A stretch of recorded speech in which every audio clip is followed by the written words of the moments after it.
প্রত্যেক প্রবাসী ভাইরা যাদের সামনে ভিডিওটা গিয়েছে অথবা আপনার পরিবারে যদি কেউ বিদেশ থাকে তাহলে ভিডিওটা অবশ্যই শেয়ার করবেন। আমরা একটা বার্তা পৌঁছাতে চাচ্ছি।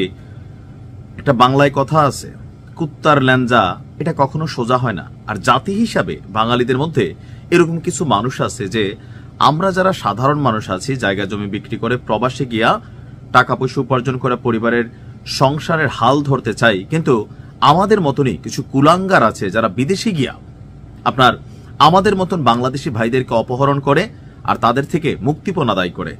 এতদিন যাবৎ এই ঘটনাটা ইউরোপ আমেরিকায় থাকলেও সাম্প্রতিক সময়ে সৌদিতে বসবাসকারী এক বাঙালি আরেক বাঙালিকে অপহরণের খেলায় মেতেছে। আর গতকালকে থেকে সোশ্যাল মিডিয়াতে আপনারা যে নিউজটা দেখছেন যে 20 জন বাংলাদেশিকে সৌদি সরকার ফাঁসির রায় দিয়েছে, যে অপহরণের শাস্তি হচ্ছে সোজা ফাঁসি। যদিও এই নিউজটার এগেনস্টে আমি জাতীয় কোনো পত্রিকায় বা অন্য কোনো রেফারেন্স পাইনি, ফেসবুকে আমি লেখাটা ঘন ঘন দেখছি, তবে এই ঘটনাগুলোকে মিথ্যা না।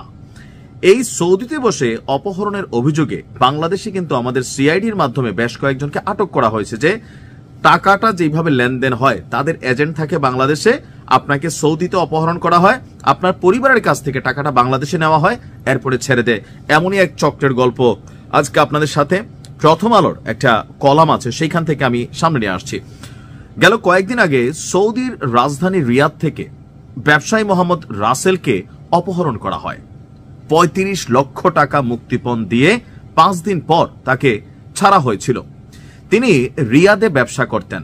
আর এই অপহরণে জড়িত আপনার মাগুরা থেকে অপহরণকারী চক্রের সঙ্গে যুক্ত জিয়াউর রহমান নামক একজন ব্যক্তিকে গ্রেপ্তার করেছে আপনার পুলিশ।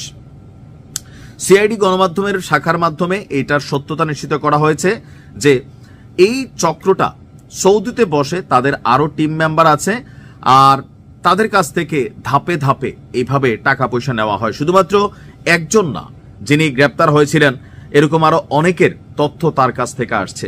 ভাই, সৌদিতে গিয়ে দালালি করে তো পয়সা খান, ভালো কথা, কিন্তু আপনি একজন বাংলাদেশি হইয়া আরেকজন বাংলাদেশিরে মানে বিভিন্ন ভাবে ব্যবসার কথা বইলা, চাকরি দিব কথা বইলা দুর্জন নির্জন এলাকায় আপনি নিয়ে চলে যাচ্ছেন। সেখানে গিয়ে আপনি তার অপহরণ কইরা তার পরিবারের জায়গা জমি বিক্রি করে সুদের উপরে বা মানুষের কাছ থেকে ঋণ করে টাকা আইনা এই যে কলিজা টুকরা সন্তান বা প্রিয় স্বামী অথবা ভাইকে মানুষ মুক্ত করছে, এগুলার শাস্তি বাংলাদেশে আমার মনে হয় যে গ্রেপ্তার না, সৌদি স্টাইলে বাংলাদেশেও এই চক্র যারা জড়িত এদেরকেও ঠিক দৃষ্টান্তমূলক শাস্তির আওতায় আনা দরকার।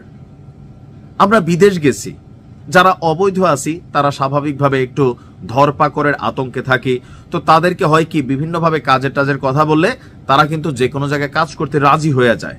আর যেহেতু অবৈধ লোক, পুলিশের কাছে যাওয়ারও সুযোগ থাকে না, এই দুর্বলতাটাকেই কাজে লাগাচ্ছে, বিশেষ করে কাজ দিবে বইলা অথবা ব্যবসায়িক খাতির টাতির জমায়, জানে এই মানুষগুলোর কাছে টাকা পয়সা আছে, পারিবারিক ব্যাকগ্রাউন্ডটা যায় না, তারপর হচ্ছে চট করে এই ঘটনা ঘটে।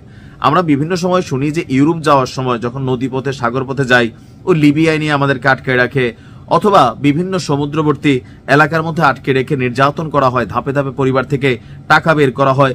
ওইগুলো তাও অনেকে আমরা মাইনা নিছি। কোন লেভেলে মাইনা নিছি? যে এটা একটা আনআইডেন্টিফাইড অ্যাক্টিভিটিস। কিন্তু সৌদির মধ্যে থাইকা তুই বাঙালি হইয়া আরেকজন বাঙালির রক্ত চোষার জন্য তোর ভিতরে এই চিন্তা কিভাবে আসে?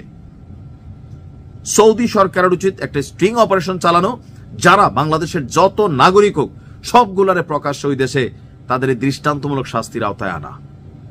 এরকম যদি কারোর ব্যাপারে সঠিক তথ্য থাকে, সঠিক, তাহলে আমাদের কাছে দিবেন, আমরা চেষ্টা করব এদের মুখ উন্মোচন করার জন্য। ভালো থাকুন, আসসালামু আলাইকুম।